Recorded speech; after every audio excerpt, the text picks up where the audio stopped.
Hi everyone, welcome to the A to Z Analytics channel where I plan to share my knowledge of data analytics and business intelligence through Microsoft Excel and Tableau. I hope you enjoy this video and learn something valuable. If you hit the subscribe button and enable notifications, you'll be notified when new videos are uploaded, which I'll be doing on a weekly basis. Today I'm going to show you how data validation can be used in Excel with a use case example. The purpose of data validation is to limit the type or other feature of data that can be entered in a cell. This is useful especially when a number of people are using a spreadsheet and they need to be restricted on their input. If you've ever been using a spreadsheet and you had to enter from a drop-down list, this utilized data validation. So let's imagine you work in a furniture store and they're getting lots of returns, but they aren't being tracked very well. It may be that the returns have been noted in a book or spreadsheet. However, this may not be satisfactory because of inconsistencies in noting the returns down or otherwise difficulty in analyzing or summarizing the data.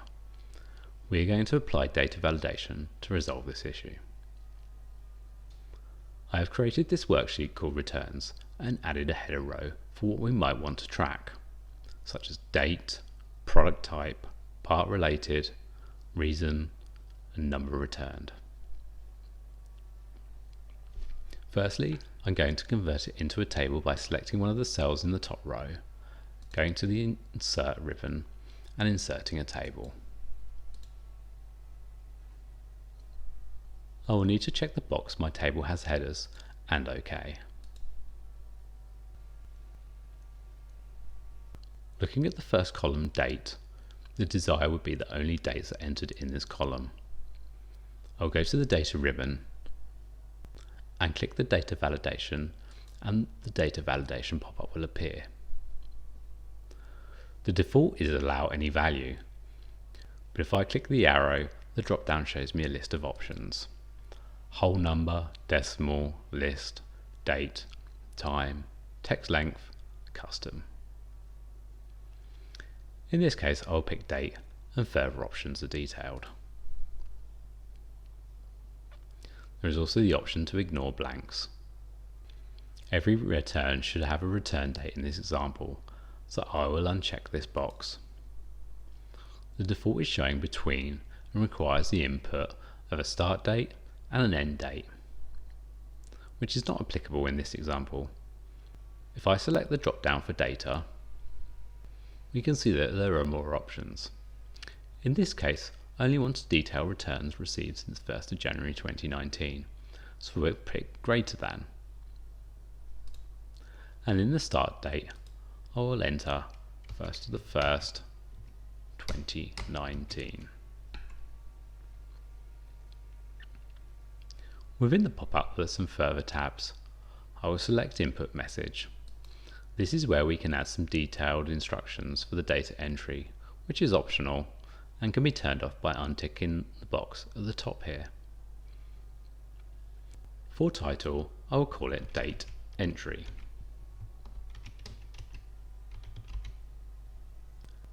Then in the input message, I will add, please enter the return date.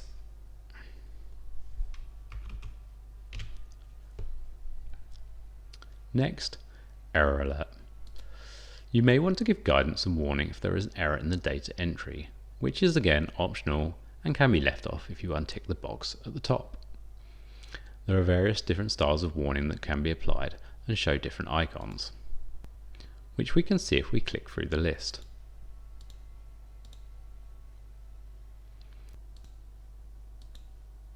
I'll add a title, Date Error. And for the error message, I will add the date should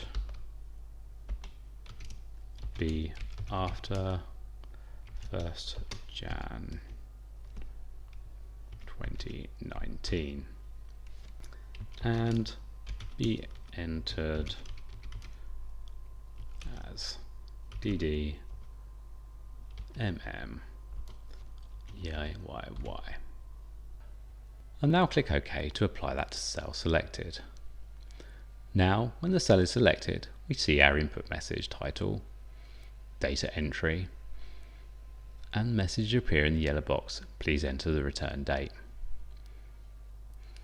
If I type Monday in the box and press enter, our warning will appear with the header date error and the warning that the date should be after the 1st of January 2019 and be entered as DD MM YYY. I can click cancel and revisit my entry at another later time. Alternatively, I can click retry and correct my error.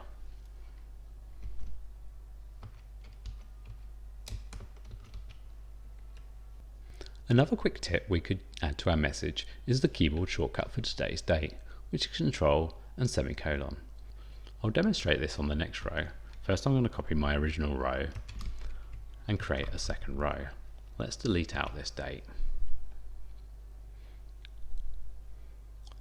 This cell also now has that formatting copied down. From here, I'll select data validation from the data ribbon. Firstly, I'm going to go to the Settings tab. To ensure that these settings will be applied to all related cells, tick the box at the bottom. Now, this will apply the changes to both cells that utilize this data validation.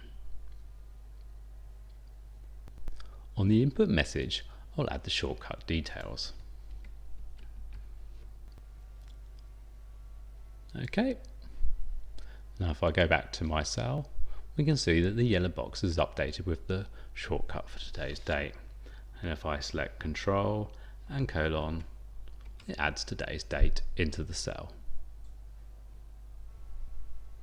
Moving on to product type in this furniture store, they sell tables, dining chairs, TV units and lounge suites. I only want to be able to select from this list. I have another sheet called Validation. I've listed these products across the top. Returning back to my return sheet, I will select cell D3 under product type. I'll then click Data Validation in the Data ribbon. In the Settings tab, for product type I want to select from a list, so I'll select that in the Allow drop-down. Again, I don't want any blanks entered under the product type, so I'll uncheck that.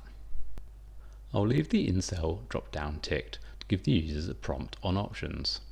For the source, I'll click the icon on the right of the source box, navigate to the validation worksheet and select the cells across the top in row 2 containing my product names. I'll click the icon to the right and return to the box. To save time, I won't run through adding input messages or error alerts as we covered that in date column data validation. However, it would ordinarily be worth you spending the time updating these to improve user experience. I have 2 rows in my table now, but the data validation for this product type has only been applied to the first data row.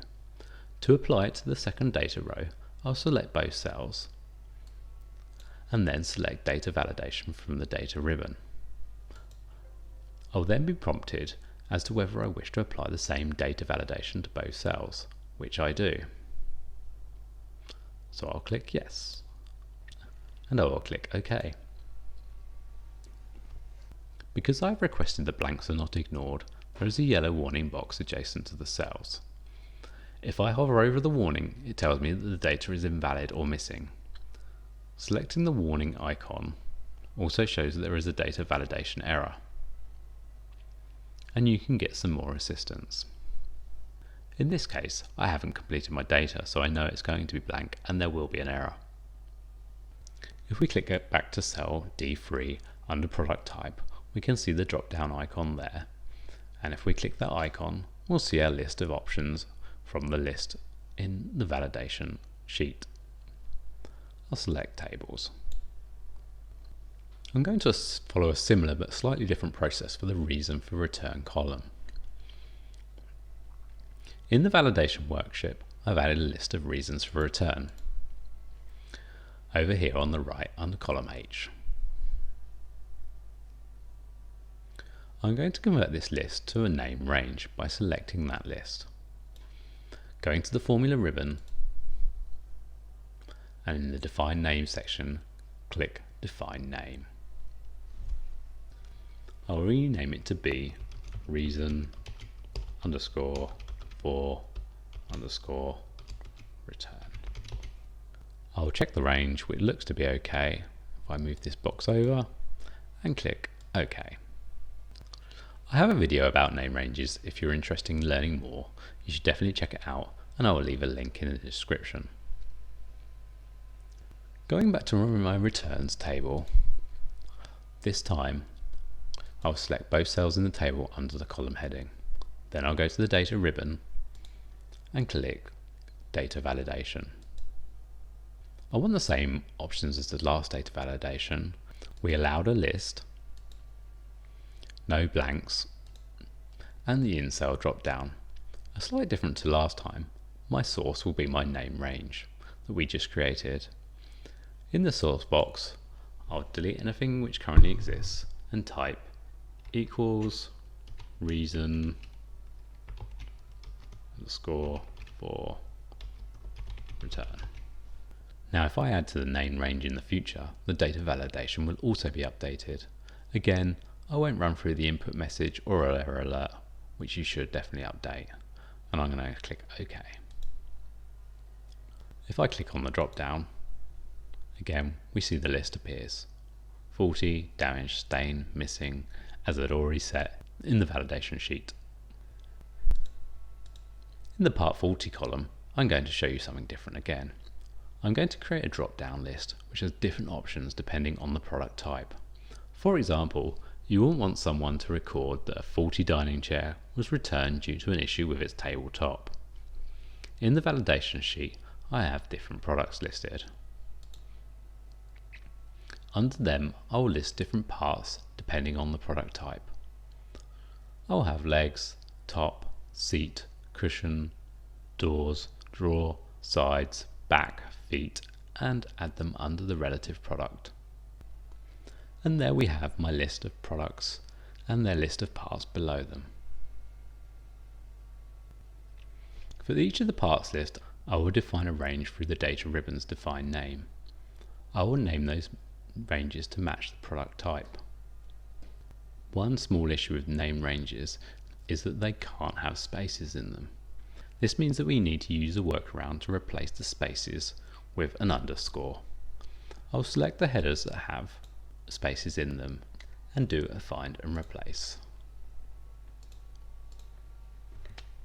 Type a space and then replace that with an underscore. I've updated the names in the header to replace the space with underscore because this is a limitation when using name ranges. None of the name ranges can have a space in them. To create the names and the name ranges, I'll use a little shortcut by selecting the entire table. From the Formulas ribbon, I'll go to the Create From selection and leave the top row selected as that's where I want to create my names from, and untick the left column and click OK. Now when we go to the Name Manager, you'll see that I have a name range dining chairs, lounge suites, tables, and TV units, which represents the parts of all my product types. I'll now close this and return to my return sheet. Returning to the data entry on the return sheet, I'll select the cell in E3 in the part column, and in the data ribbon select data validation. I require similar options to the previous: a list with no blanks and an in-cell drop-down. In the source, I'm going to type equals indirect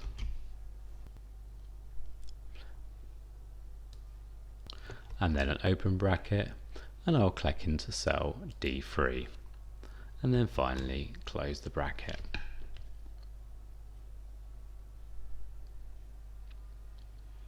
The default appears as a fixed reference $D $3, which may be handy if we're referencing a single cell for this entire column.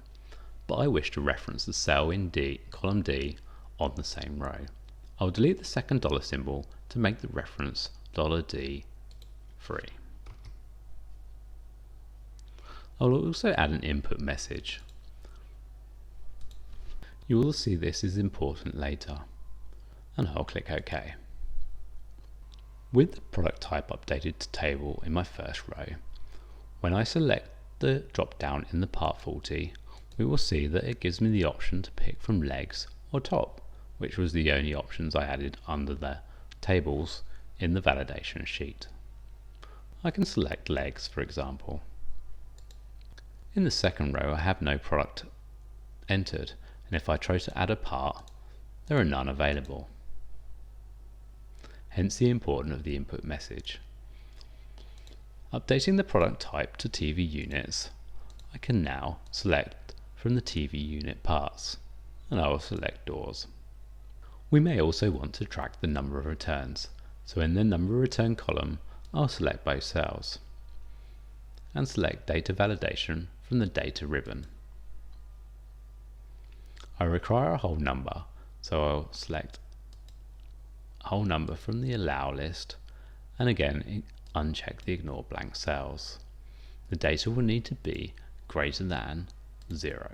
So I'll type 0 in the minimum box and click OK. Now if I try to enter a negative value, I will see a warning message and that the value does not match the data validation restrictions defined for this cell. I will click retry and update that to be +1. Now we can run through what the data entry process would look like for recording a returned item.